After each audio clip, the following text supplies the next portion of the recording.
Welcome to another episode of the Capital Playbook. My name is Charles Williams. I am the owner and managing member of Pioneer Realty Capital. We are very thankful to have you here. And today I think we're going to share some information that's going to be very interesting to you if you're in commercial real estate or if you're looking at transitioning into commercial real estate. But before we get into our program today, there are a couple things that I want to mention to you. As many of you know, I have accepted a position as the chairman for Project PRC, which is a nonprofit organization that has been established to provide affordable housing, workforce housing, student housing, and try to address the homelessness issue. We're asking everyone, all of our audience, to support this nonprofit organization, Project PRC, by going to projectprc.org/donate. Now, what we're asking you to do is to donate $10 and then have 10 of your friends donate $10 and then have their 10 friends donate $10. So if you think about it, all you have to do to make this program successful is to have $10 and 10 friends. Now, hopefully the $10 isn't a challenge for you or the 10 friends. But if it is, call me and I'll try to help you out. But support Project PRC. Go to projectprc.org/donate. Now, with that bit of business out of the way, please join me in welcoming our guest, Mr. Cody Payne. Mr. Cody Payne is with Colliers International. How are you doing today, Cody? I'm doing good, sir. I appreciate you having me here. Well, we're very happy to have you here. It's always our desire to bring in subject matter experts to talk about, current conditions in various sectors of the commercial real estate field. And you've been doing commercial real estate for quite some time now, right? About 18 years now. 18 years. That's almost a career. You're on your way to retirement, aren't you? I don't know about that, but I still enjoy what I do, so I got plenty of juice left in me. Okay, well, perfect. So tell us how you got started in commercial real estate.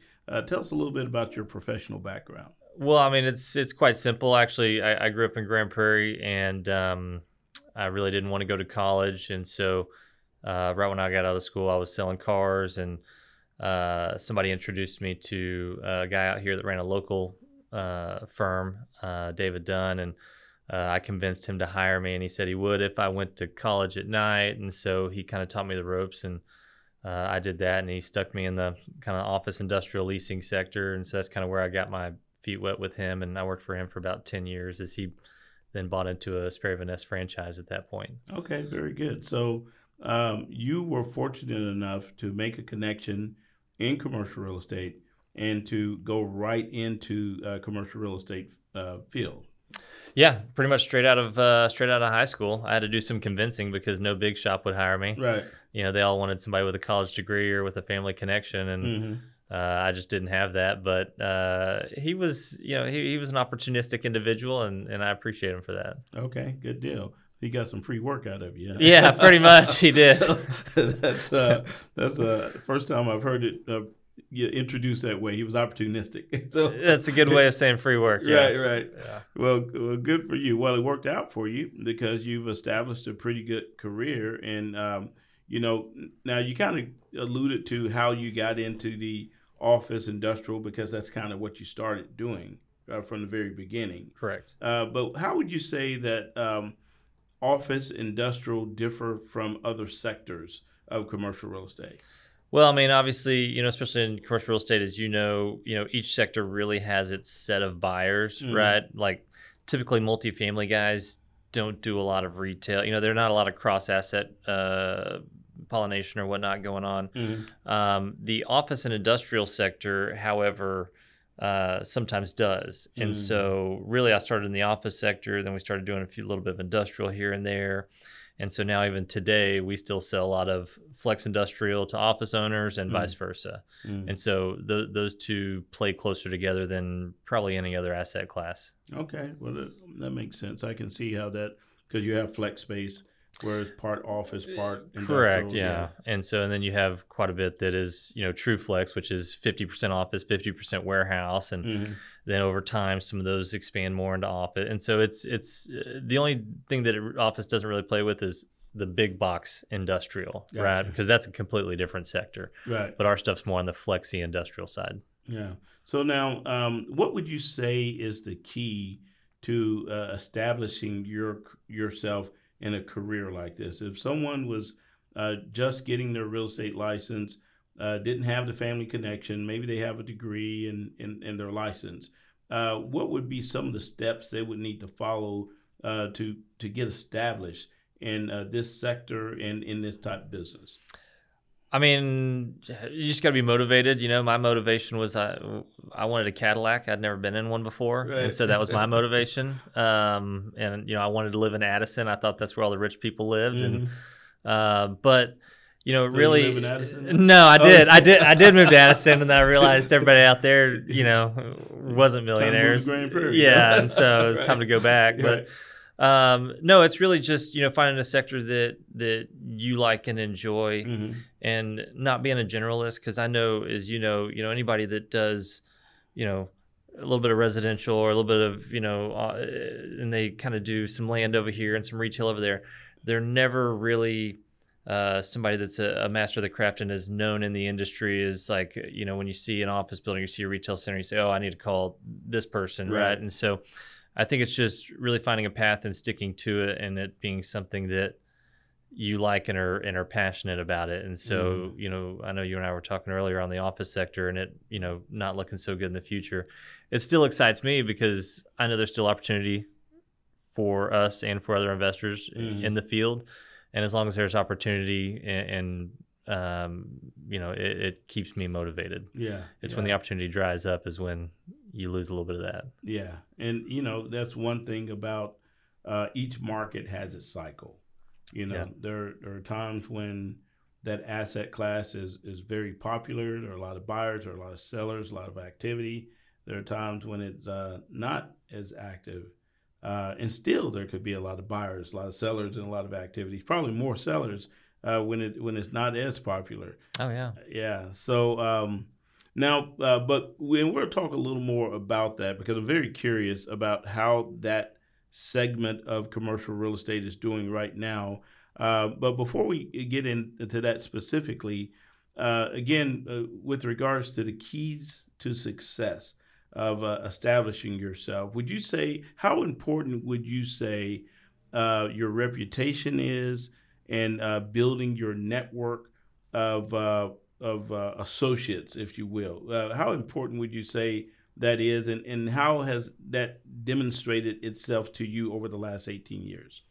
Well, and obviously anytime you're in, you know, sales like this, I mean, you know, everybody says your network is your net worth, right? And it's really about who you know. And so when I came into the business, you know, I didn't know anybody, so it was important to go to really as many networking events as possible. You kind of find the ones that, you know, tailor more to you and not so, and some of the ones that, you know, can maybe help you, you know, navigate through other areas. But I mean, just finding a way to promote yourself. You know, at that time when I got started, you know, social media was non-existent. I think everybody was using, you know, that old Xanga blog or whatnot still back then.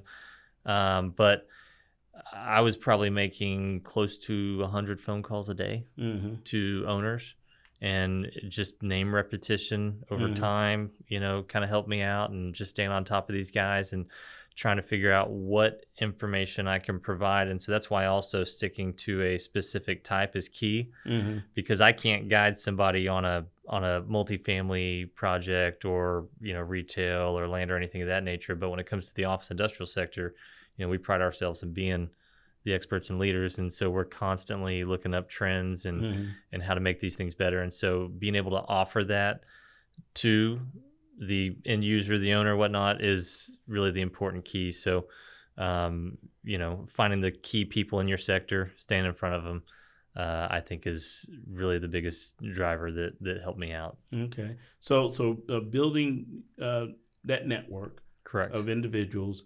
But it sounds like you spend a lot of time educating yourself on how to underwrite a deal and put a deal together. Correct, and not just that, but also understanding, the markets out here, especially in Dallas-Fort Worth, where we're at here, the average tenant size is, maybe 2,500 square feet, right? When you take all the tenants and you divide them by the number. Now, when you go to, uptown, it's closer to 8,000. And so knowing those things, and so if somebody has a vacancy out here that's, 20,000 square feet, we're telling them, hey, you need to chop this down because your tenant pool is so much larger. And so just knowing all those factors, and those numbers changed because 10 years ago, Las Colinas' number was, closer to 8,000, and now it's 2,500. And so all those things have changed. But and also being up to date on the cost to finish out, a building like this. I mean, this is a very nice building, and the tenant improvement costs have gone up substantially over the past 3 years, but the rental rates haven't. And so that's what's kind of eating some of these Class B office buildings or Class A office buildings is their TIs are so high and have gone up so much, but their rents haven't adjusted for that. And so that's some of the issues that you do see in the office sector. And so just kind of figuring out ways to overcome that, how to tailor some of these buildings to meet the market and exceed how they should be and stay in front of all the competition, because it's, an office building at the end of the day, there's not a lot of the stuff that's proprietary about it, right? Except maybe its location. Right. And typically where an office building is, there's going to be several around there. So you got to find a way to match the market and be, the icon or the building that people look at. Okay, yeah. So I can see just in our discussion how you really have developed your expertise as an advisor in this space. And that's probably helped you to gain those opportunities to represent sellers and represent buyers. Would you say that's true? Oh, absolutely. Yeah. And, my mentor, he told me I had to because, when I came in, I was still a teenager and, he made me cut the mohawk and everything. And so he said, nobody's going to trust you with that look. And, I'd have my shirts unbuttoned down to here. And so he cleaned me up pretty good. Well, you're up to here right now. I know. I mean, it's, that's okay. I'm much better now. You got to have your look. Right? I know. And so, but he was very influential on, hey, you're not going to like some of these things you got to clean up, but to get the type of people that you're trying to work with to trust you and whatnot. I mean, presentation value is huge. And so just kind of understanding that. But yeah, I started on that and we still do that today. I mean, we stay up to date on everything. Yeah, I think it's important. I know, as an owner, and I'm trusting the person representing my properties in the market to advise me where the market is going, or if I'm looking to acquire, to advise me on why this is a good acquisition and why we should be targeting it and what's the best price where we should be offering and what my competition is doing. So I know, we rely very heavily on those representing us out in the marketplace. And I'm sure your owners and sellers and folks do as well. Oh, yeah, because, it's not car sales. We're not here to make a dollar or here to convince somebody to buy or sell. I mean, it's really advising them on what is best to do at the current time, right? And giving them the options and then helping them pick those. And if you step back and take your pocketbook out of it and put it in that perspective, I think you'll generally see a lot more business come your way. Yeah. So let's talk more specifically about what's happening in office and industrial.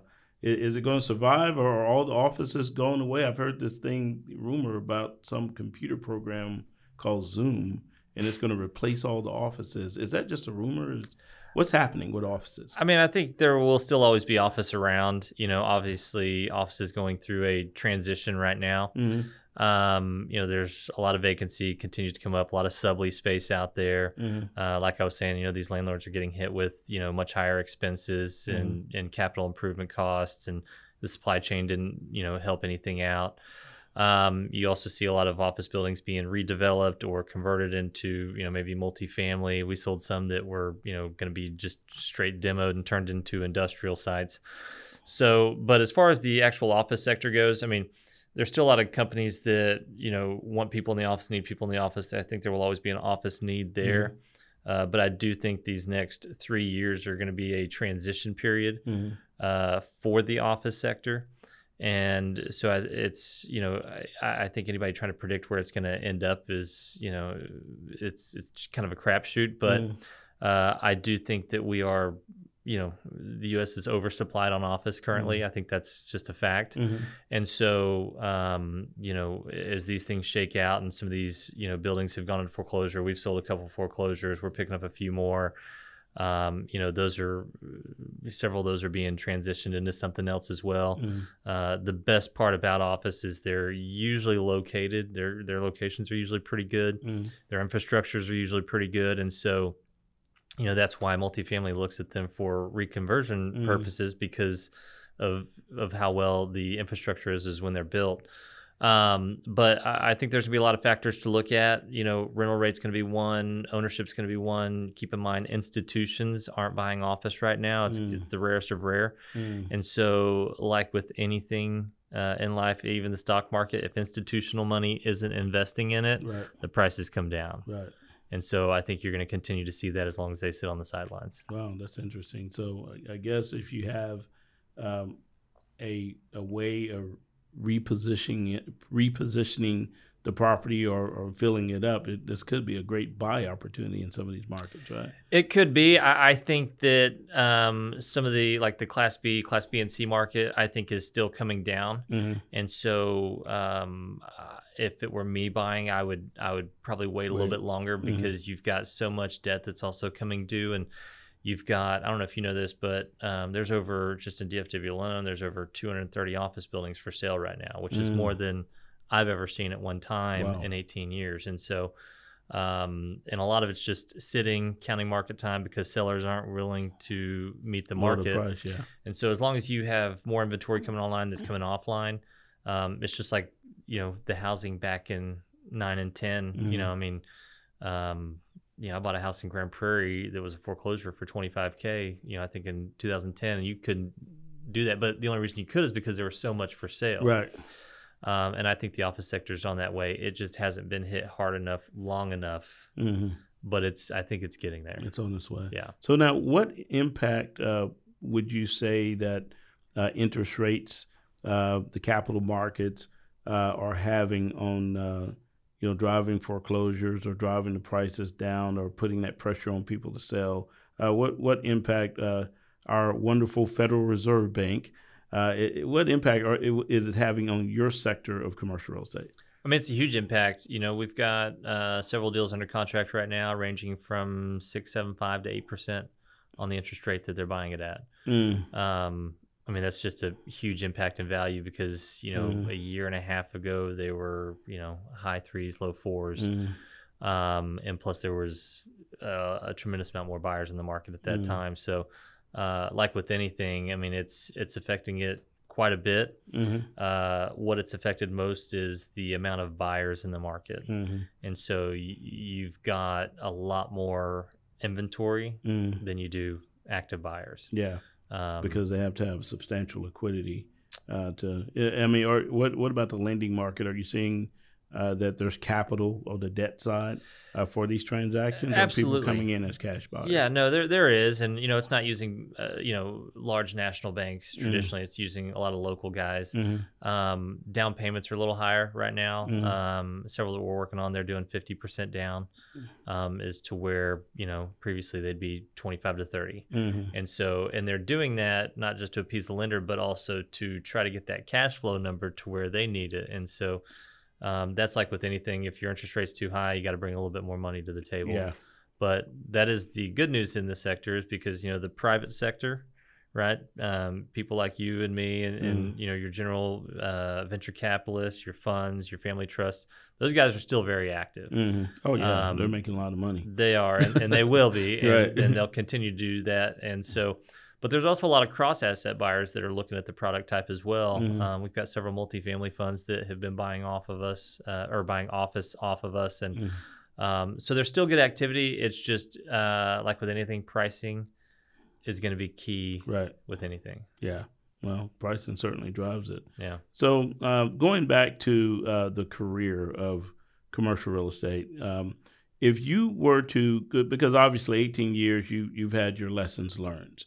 And you've had your moments where you probably had looked at yourself in the mirror with your shirt unbuttoned and said, "Self, if I had known this 18 years ago, I would have done these 3 things differently." What would you say those things are?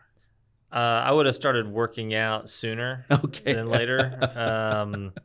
But I think early on, I also it can be a tough industry, as you know. I mean, yeah. you get the door slammed on you a lot. Especially early on. You're trying to learn, how to pitch, how to sell, and so mine would be to not take things so personally. Okay. Which I think we all can. If you get a no, you can take it as a middle finger to the face, which it's not. It's just a no, and Right. you just move on. And so learning to take that rejection is huge because, and I'm sure you've seen. I mean, people that come in the industry, sometimes they don't last because the rejection can be a little much for them, or they can't see past that. Right. So just kind of understanding that you got to grow at a pace, and you're not going to have overnight success. That was pretty key. I was a very eager individual. Wanted things to be done now, and as you know, I mean, these contracts can last up to 6 months in some cases. Yep. We did a CMBS assumption a while back ago, and that took 6-7 months. That would have drove me crazy a long time ago. So it's just kind of staying patient, and then I was doing a lot of leasing at the beginning as well, which I think helped out our ability to understand and do sales better. But I think transitioning out of that a little earlier would have been a little bit more advantageous to me. But really just kind of staying patient, staying healthy. I had some health issues 10 years ago or so, and they were totally preventable. But I was young, and I knew better, and so but just kind of understanding those things in life, and taking people's advice. I've got a very good father who's got a lot of good advice. My grandfather, he always had good words of wisdom. And how old were you when you realized that your father's and your grandfather's advice was really good?